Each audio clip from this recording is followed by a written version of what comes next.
Hi, sixth graders. Happy Thursday, or as I like to call it, Friday Eve or Little Friday. Okay, 2 more days and it's the weekend. We're going to go ahead and get started with our recorded lesson for today. First of all, here we are on Thursday.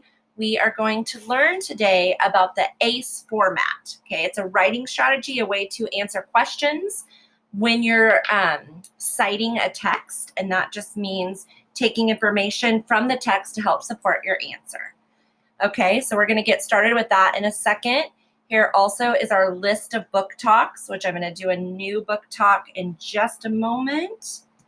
I think I left my book in another room, so that's okay. I'll still show you a picture of it and stuff like that and do the book talk. All right, so that's our language arts portion today, so we're going to go ahead and get started. And go over here to our book talk. Our book talk today is a book that I think a lot of you have read, but in case some of you haven't, it's just so good. I just reread it for the second time in the past couple of weeks, and it's The One and Only Ivan. Also on Disney Plus, a show just came out on it. The show is good, but as always, the book is always better. And as I know a lot of you know, a new book by the same author just came out called The One and Only Bob, and it's about Bob, the dog that's in The One and Only Ivan.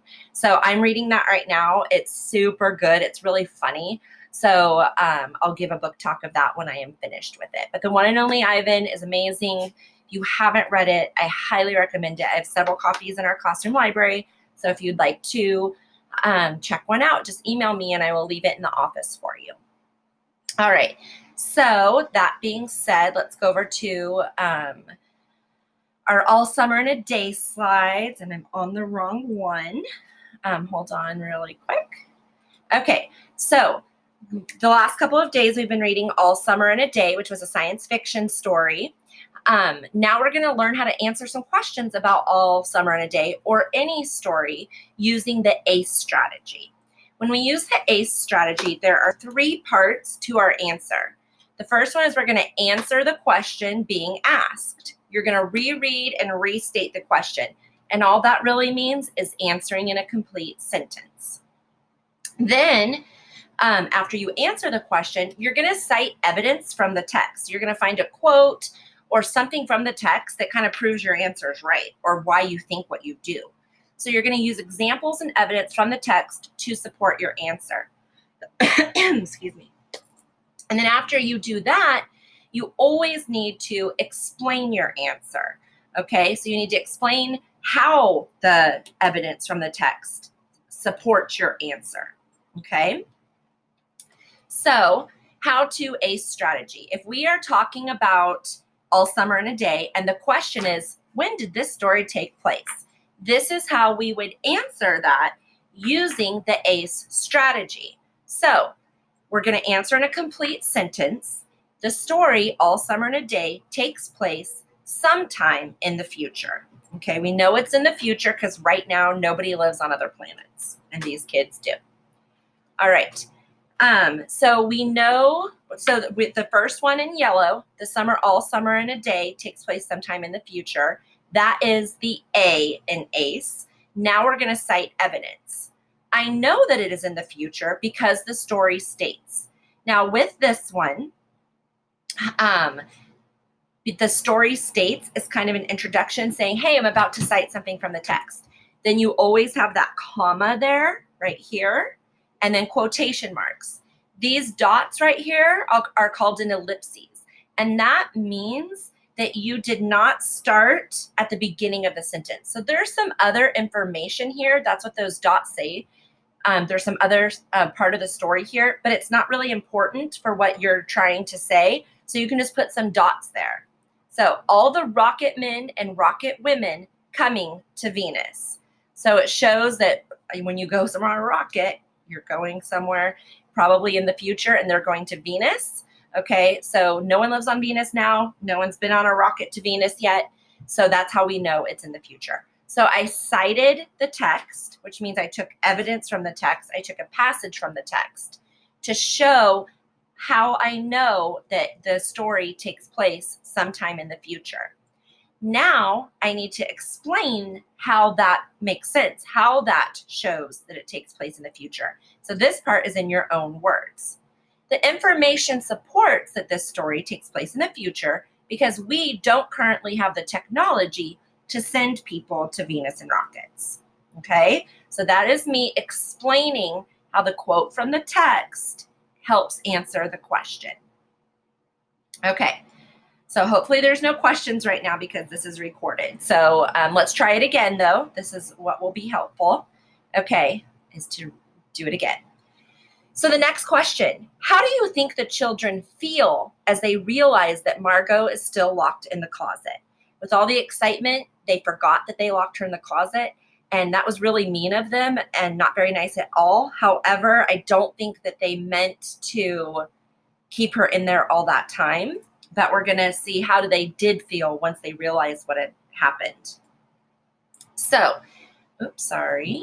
Okay, so here is the answer to the question.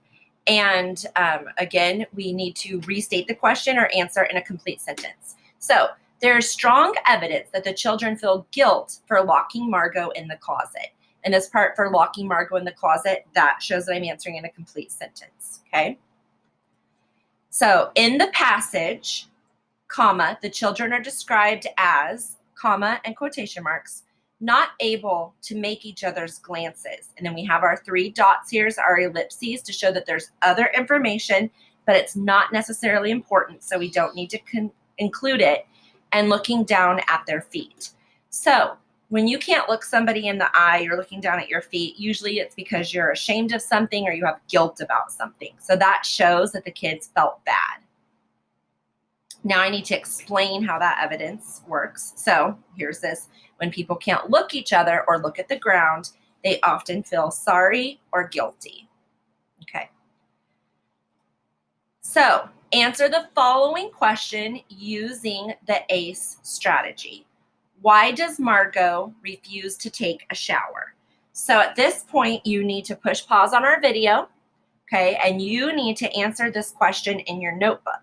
So when you're answering it, make sure you have the 3 parts, A, C, and E. You will also need to have the story pulled up. So if you aren't seeing it, I think it's on the first slide of this slideshow. You can go back and look at that from your planner, or it's also on your planner. So just find the story and then go ahead and answer those questions and push pause.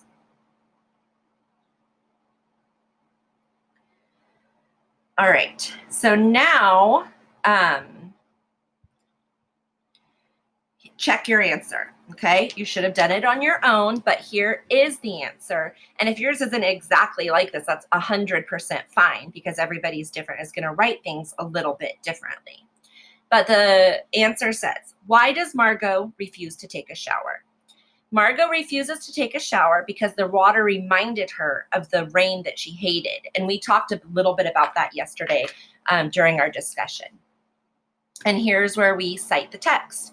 According to the text, comma, quotation marks, that sentence starter, comma, and quotation marks are always super important. And then we have these little ellipses here, okay, because that shows there is something else that came before.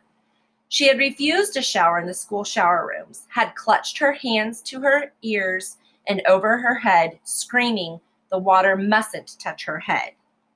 Okay, and then our explanation or elaborating on the text.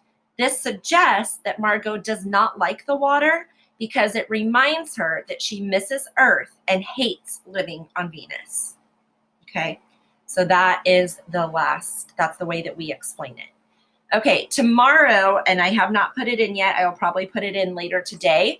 You are, during language arts, you're going to go into Otis and you are going to take a assessment on using the ACE strategy. Okay, so that's tomorrow. We'll talk more about that tomorrow. Now, I think that you should push pause and take a little break. We are going to go over to social studies in just a moment. So stand up, stretch, get a drink of water, use the restroom, whatever you need to do, pet your dog. And then when you're ready, unpush pause, and then we'll go on to social studies.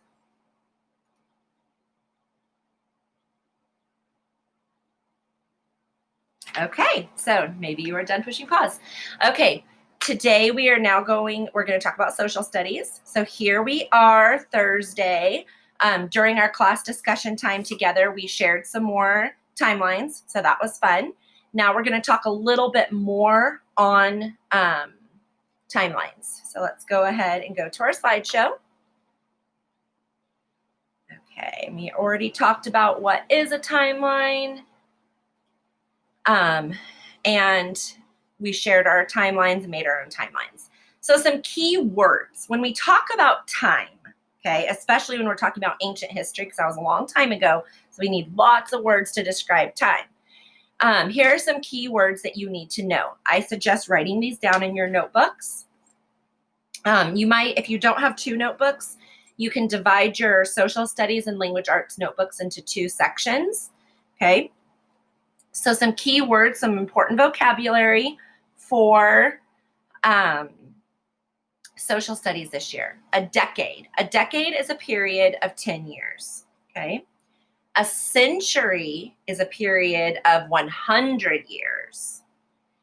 An age is a long period of time marked by a single cultural feature, like the age of the dinosaurs. When we say the age of the dinosaurs, we just call that whole chunk of time that the dinosaurs lived the age of the dinosaurs. So it's not like a set number of years. It's just referred to as an age. And then there is an era, which is similar to an age, but it is marked by great events, development of figures, things like that. I personally think that an era is not usually quite as long as an age. So we might say the era of early rock and roll and be talking about the 50s and 60s when that type of music first got going, okay? But reuse it in ancient terms too. Speaking of ancient, the next word, ancient, means very old or from a long time ago. All right. If you did not push pause while you were taking notes, like I know that I probably talk faster than you write, you can go ahead and push pause anytime you want to catch up and things like that. But I'm going to go ahead and move on because time is up to you during a video. All right, so more keywords. Sorry. Okay, circa or C means it's a word that is used to show that historians are not sure of the exact date. It means about. So when someone says circa day 2010, that means it's around 2010. It doesn't mean it's the exact day, okay? And then we see these a lot. We have BC or BCE, which means before the Common Era. And this is a term used to identify dates that occurred long ago before the birth of Jesus Christ. So BC used to stand for like before Christ, but now they call it before the Common Era. So this is a term used to identify dates that occurred a long time ago before the birth of Jesus Christ, the founder of Christianity. BC dates get smaller as time passes. So the larger the number, the earlier the date. Okay. And then we have, where am I? Sorry. Okay. AD or CE. Okay. And those are both the same things. AD used to be more commonly used and now CE is. So it's a term used to identify dates that occurred after Jesus's birth. Okay, it comes from a Latin phrase that means in the year before our Lord. Unlike BC dates, AD dates get larger as time passes. So the larger the number, the later the date. Okay, so AD means after Jesus. BC means before Jesus or before the Common Era, and AD would mean the Common Era because it's also CE stands for the same thing. Okay, so question for you to think about: were you born in a BC year or an AD year? All right.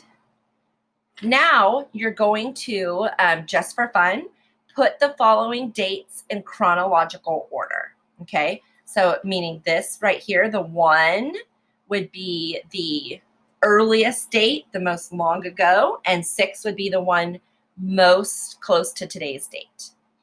Okay, push pause, take a few minutes to do that. Okay, and here are your answers. So 3100 BC, that would be 3,100 years before the Common Era. So that's a long time ago, would be here. AD, or CE and AD, remember they are the same. This would be 2000 AD, so that would be not that long ago, okay? All right, so here we have, okay, actually we're gonna go to that tomorrow. We're gonna save that for tomorrow. Tomorrow you will also have an Otis assessment, but we're gonna talk a little bit more about timelines and things like that tomorrow before your assessment. It'll be a pretty short social studies lesson to give you time to do your, a pretty short social studies lesson tomorrow to give you time to work on your stuff. All right, so that is it for today. Please email me if you have questions. Let me know if I can help you in any way. And have a beautiful day. I will see you tomorrow. Bye.